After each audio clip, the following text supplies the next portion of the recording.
Appreciate your mentioning that. And good to be with you all. Thank you for making the effort to come to D.C. I understand that total strong is about 130.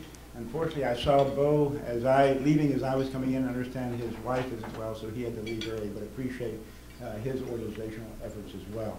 And I know this takes up lots of time for you to come up to D.C., but I have to say from the perspective of members whom you talk to, and I'm sure agency representatives you talk to as well, it's really, really worthwhile, and there's no substitute for that kind of person-to-person exchange of ideas that we have. So I do appreciate everybody making the effort.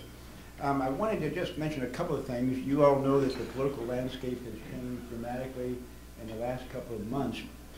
I was going to point out some of the new features on the terrain. On the other hand, some things never change, and that happens to be true as well. Let me look at the Senate, focus on the Senate to start with. One thing that is not changing, and this is not necessarily bad, is the need for any legislation to have bipartisan support before it's going to be enacted.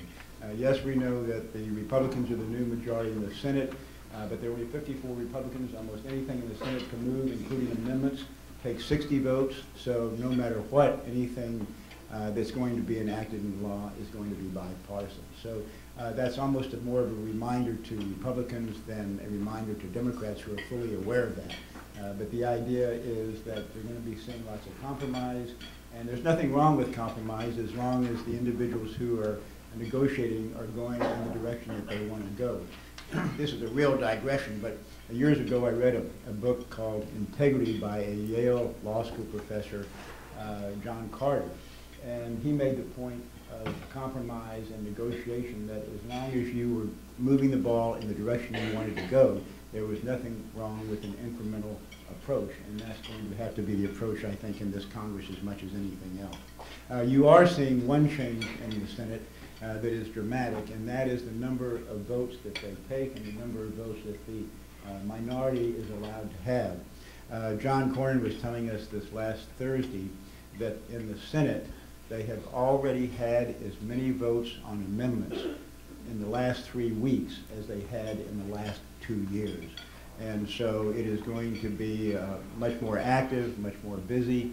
In the last Congress, there were 300 bills that did not see the light of day in the Senate, and a lot of those bills will reemerge and get votes in this new Congress. Lastly, in the House, there's a dramatic change there, and it's to the best interest, I think, of our state. And that is that 6 of the 18 committees now have Texas chairs in the House. That is a new record. I don't know if that's ever been matched by any state before, but Republicans in the House are about 10% of the conference, and yet we now have a third of the committee chairs. So that's good as far as trying to get things done for Texas. In the next couple of months, you're going to see a battle of the budgets. And that's going to heat up almost certainly in the next week or two. We have the President's proposal that's going to be released in a couple of days, and he gave sketches of it in the State of the Union address. And you know the situation there as well as I do. There's an increase in taxes of about $320 billion. The President's budget never gets to the point where it's balanced. One concern I have with it is the increase in capital gains tax, because I consider that to be a tax on investment and therefore will crimp job creation. The capital gains tax in the last 6 years has gone from 15%, then it went to 23%, now it's going up to 28%, so it's almost doubled in 6 years. And if there's one tax I'd like to make sure doesn't get enacted, it would be that increase in the capital gains tax. The Republican budget will be released in the next month as well. The big difference there is that the Republican budget does get to a point where the budget is balanced after 10 years. Bear in mind that the last time we had a balanced budget in America was in the Clinton administration in the early 1990s. And the time before that was during the Eisenhower administration. Somehow, it seems to me the government ought to get its budget balanced more than once a generation. And were we to do so, I think that that would help stimulate the economy and create jobs, and so I hope we can get to a compromise where we can accomplish that. In this Congress, I remain chairman of the Science, Space, and Technology Committee. It's a wonderful committee from my point of view. Of course, I'm slightly biased, but it's a committee that's really future-oriented. We have jurisdiction over agency budgets that total about $40 billion, but about 60 to 70% of those funds are directed to research and development. So when you're putting money into research and development, you're talking about the future. And if our committee does our job right, we will increase America's productivity, we will increase jobs, we will increase individual standard of living, and that is our aim on the committee. And I'll get into some examples of that in a minute, but we had a nice distinction occur to us, and that is when we passed our new House rules that will govern how committees operate in this new Congress. The Science Committee was one of only 4 committees where the chairman was given what's called signature authority for subpoenas. So we no longer have to go through a 1 or 2 day meeting of the committee and have the votes and so forth for me to issue a subpoena. I can't believe it, but I'm actually going to be issue a subpoena just by signing a piece of paper. I am not going to abuse that privilege, and I've assured my colleagues on the other side of the aisle that that's the case. On the other hand, when a federal agency ignores our request for information or doesn't respond to our letters, I am going to exercise that signature authority to get documents that we need. One of the first reasons we need documents, and one of the first agencies that is going to perhaps be the happy recipient of another subpoena, is the Environmental Protection Agency. They do good work in a lot of ways. We all want clean air, we all want clean water. On the other hand, when the agency will not divulge the data they use to justify these expensive regulations, I'm a little suspicious. I'm particularly suspicious when the President's science advisor testified before the committee, yes, you and the American people should see that data. Gina McCarthy, now the head of the EPA, testified when she was deputy administrator that, yes, that data should be made public. And then last year, after I wrote 6 letters over 6 months and didn't get any data, I issued the first subpoena by chairman of the Science Committee in 21 years. And as I said, I'm not going to wait that long again. You all deserve to see the data when they come out with regulations, as they did with the waters of the U.S., that by their own estimate are going to cost $100 billion. We'd like to see the data. We'd like to see it peer-reviewed. We'd like to have a hearing on it and get witnesses to talk about it. And so we're going to insist that we go that direction. Something that's not generally known is that the Science Committee has jurisdiction over about 1/3 of the Department of Energy's budget, $8 billion. And the jurisdiction we have over the energy, over the Department of Energy, is all their research and development. So again, it's the future of energy. And what we're trying to do on the committee is invest more in all forms of energy, including alternative forms of energy, and trying to reduce that cost. Because if, for example, you're concerned about climate change, the only way we're ever going to address it is to persuade other countries to try to reduce their emissions, and the only way they're going to be convinced to do it is if the cost of alternative forms of energy comes down. Otherwise, they're simply not going to do something that's not good for their economy. So we think we're doing some good when it comes to trying to reduce the cost, as I say, of all forms of energy. It doesn't look like we have to reduce the cost of shale gas very much right now. But who knows what the next best thing might be after shale gas, so we're going to that. In the National Science Foundation, we have jurisdiction over that agency as well. We're talking about many billions of dollars. And what we're trying to do there is to get the National Science Foundation to go a little bit different direction. I want them to spend the taxpayers' hard-earned dollars on grants that are in the national interest. And the National Science Foundation and I still may have a little bit of differences to how we define that national interest. I, for example, do not define the national interest as awarding someone $800,000 to create a musical on Broadway about climate change that closed after 5 days, I think. I do not think it's in the national interest. As much as I like animals and subscribe to National Geographic, I don't think we ought to pay someone $220,000 to study the photographs of animals in National Geographic. And with apologies to the lawyers in the group, I don't think we ought to spend hundreds of thousands of dollars studying lawsuits in Peru from 1500 to 1600. Nor should we spend $320,000 studying human-set fires in New Zealand in the 1800s. My list is many dozens long, but the idea is I'm all for professors getting free foreign travel. I just don't want the American taxpayer to pay for it. And so we're going to be tightening up some of the rules and making sure that the money is actually spent in the national interest. Another couple of items I know you all are interested in. One trade, particularly the TPP, the Trans-Pacific Partnership. You've also got the Transatlantic. Trans-Pacific is 12 countries. Those countries collectively have about 40% of the global gross domestic product. So this is not a small treaty, but it could have a big impact, particularly in a very positive way on the United States. The question is there whether we give the President Fast Track Authority. I think that's been granted to presidents 14 times since 1974, something in that range.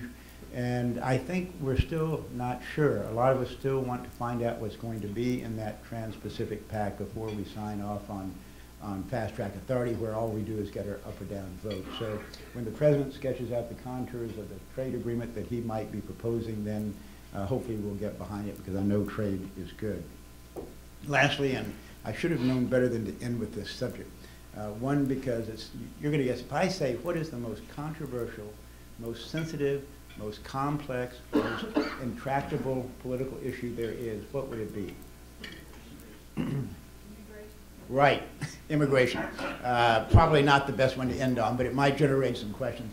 But I'm going to limit my comments unless you all do ask me to expand on the general subject.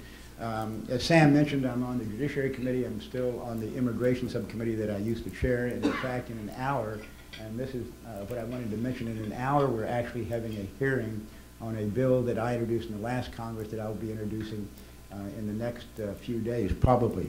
I'm on a little bit firmer ground talking about this aspect of immigration because it so happens the U.S. Chamber has introduced this bill.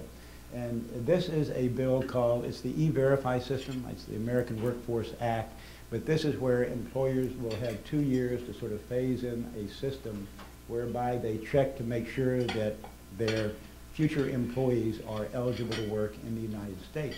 And the real reason for this is to protect the American worker. We've got 10 million unemployed Americans, another 10 million who are underemployed, and our scarce jobs ought to go to Americans first. And this E-Verify system allows somebody virtually for free and literally 1 minute per applicant to make sure that they have a valid Social Security number. And if they do, they're hired, and if they don't, they're told to go back to the Social Security Administration to try to figure out why they had a mismatch on Social Security.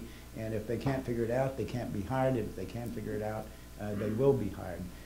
This E-Verify system today is voluntary. It now applies to about 1/3 of all the employees in America. 1,500 employers are signing up for it every week. It is that component of immigration reform that is most popular with the American people. No surprise there, because we're talking about American workers. It's 80% approval rate, and we think it's a good idea. And it passed the Judiciary Committee in the last Congress. We hope to pass it on the floor of this Congress. And I honestly hope it might be part of a larger package of immigration reform that might include high-tech workers, might include a guest worker program, and on and on and on, that we might get to by the end of the Congress. So that's kind of where we headed. Again, a complex issue, but there are going to always be some issues that I think we can agree upon and find sort of common ground, and that's where we're headed in that regard. Let me stop there to see what questions or comments you all might have for me. It could be these subjects, it could be other subjects, whatever you want to bring up. But again, appreciate being invited to visit with you all this morning, and appreciate the big effort you're making to be here. Yes, Joe. Lamar, let me ask you about a topic that you raised in your remarks. This country dominated space exploration for decades, went to the moon, planned to go to Mars. As you know, the only way we get to the space station now is by using Uber or Lyft. What are your views on this country restoring its role in space exploration and beyond? Obviously, with the committee has jurisdiction over NASA, I'm a space exploration fan. And Joe, you're right. There are a couple of things that are true about our space program that are disappointing, and I hope will be changed pretty quickly. One is the fact that we're still paying Russia $70 million to take an American astronaut up to the space station and back. Something wrong with that picture. That will change, but it's probably going to be 2 to 3 years from now. On space exploration, we're continuing to look for the next new discovery. And the new discoveries are in a couple of different areas. One is we're really fascinated by the exoplanets, the planets that are outside our solar system, some of which are very Earth-like. And sometime in the next 10 years, we will probably get the most explosive bit of news in 100 years. And that is, we probably will be able to detect some form of life on another planet. And that is going to, I think, be the news of the last, I say of the century, but the century's so young, that really doesn't mean much. So of this century or last century. On space exploration, Mars is probably where we're headed. We're not going to be landing there for 25 or 30 years, but we probably will do a human flyby within the next 10 years, where astronauts will take that year-and-a-half journey, orbit Mars a couple of times, and then come back. That will be absolutely incredible to be able to pull that off too. So there are things like that that we're working on and we think will come up. As far as Texas and San Antonio goes, of course, we've got NASA in Houston.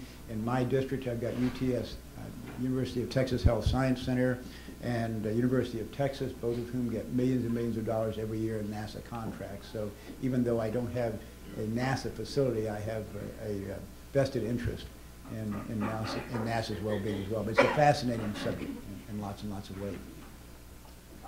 Yes. Good morning. Give us your position on the Export-Import Bank. I know we talked about. We just talked about that yesterday a little bit. Just wanted to get your thoughts on that. As you know, both chambers and the Free Trade Alliance are big fans of the reauthorization. And appreciate your coming by the office. It so happens that in anticipation of that question, I talked to Jeb Henschling yesterday, and he is the chairman, as you know, of the Financial Services Committee that has jurisdiction over the Export-Import bill. And I actually told Jeb on the way back from our last vote yesterday that I was speaking to you all this morning, and would it be accurate to say X, Y, and Z? I won't tell you what it was because he said, no, it won't be accurate. But anyway, what I can say is this, and I think it's accurate. I voted for Export-Import in the past. We know it's beneficial in a lot of ways. I do not think it is going to pass unless it is reformed. And what kind of reforms we're talking about, it's hard to say. They're obviously going to have to be more transparent. There may be a cap on how much any one company can receive in benefits. You've got, unfortunately, a company I care a lot about, Boeing, 15% or something like that of the export-import money. But I do think, again, the concern on the other side is that it skews the free market. Some companies are singled out and picked as winners. I think that's arguable, but in any case, reforms can address that. So in the end, it's not going to pass in its current form. I think that's accurate to say, but I am hopeful it will pass with reforms. And it's coming up. It expires the end of June, I think June 30th, which means we will do something June 29th or 28th, or probably the week before. Thank you. Yes. Congressman, the President has proposed a pretty massive infrastructure funding bill over the next 6 years. And I think all the members of Congress understand that that type of program is really needed. Really the question is the funding. And of course the Surface Transportation Act has only been extended through the end of May, so something really needs to be done to move this program forward, and we need some long-term commitments so we can plan our very large projects and move ahead.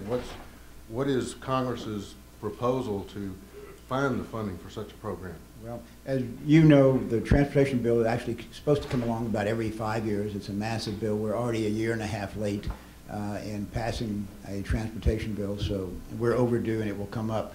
I know where you're going, and I'm not sure that I can say much to reassure you about whether we're increasing gasoline taxes to generate additional revenue or not. My guess is we'll have to find the revenue elsewhere. You will also see, I think, almost certainly that the transportation funds and perhaps even the revenues that we get from gas will not necessarily go to all the recipients that get that money today. And there will be a narrower or a more narrow focus on highways, on bridges, on infrastructure, and the 20% of the money that goes elsewhere may be pulled in, and that should get us some money that we need. One more, Sam says one more question. Congressman. We didn't get anybody from this side of the room, but we'll come back in a minute. Over here. Yes. You spent a lot of time, Congressman, talking about the EPA and the Clean Power Plan, and as the utility down in San Antonio, we spent an awful lot of time and effort, analyzing and, scenario planning on, what happens if. Assuming that, how do we get the genie back in the bottle at this point? I mean, it seems like the EPA is, heading this direction. I mean, as an operator, how do we deal with that? How do we get the genie back into the bottle with the EPA? It's not going to be easy. Frankly, that's going to be up to me to some extent to try to hold them accountable, make them more responsive. And as I say, I'm not making a value judgment on a lot of their regulations, which may be needed or not needed. But the idea that they're hiding the data from the American people that they say justifies these regulations does make me very suspicious. So I have to say the EPA will be our #1 focus for the foreseeable future, and we hope to do some good. Again, let's do what they promised, and that's have transparency and see where that takes us. I'm going to be introducing a bill that will get to the House floor, we hope, next month. It's called the No Secret Science Bill. And basically it says no regulation can be implemented unless the data undergirding that regulation is made public. So, and that will pass. And so that will be sort of our first effort to try to have more government transparency and accountability as much as anything. I was thinking about this out of the room, but I've also had the pleasure of meeting the new city councilman from District 1, Roberto. Glad you're here. And I don't know if you have a question or not, but I was going to thank you for being an architect like my son. I know you work 7 days a week. Your average hourly rate is probably below minimum, but it's an immensely satisfying and rewarding profession. So I'm glad you were here and glad to meet you as well. But any questions from over here? If not, thank you again. Enjoyed being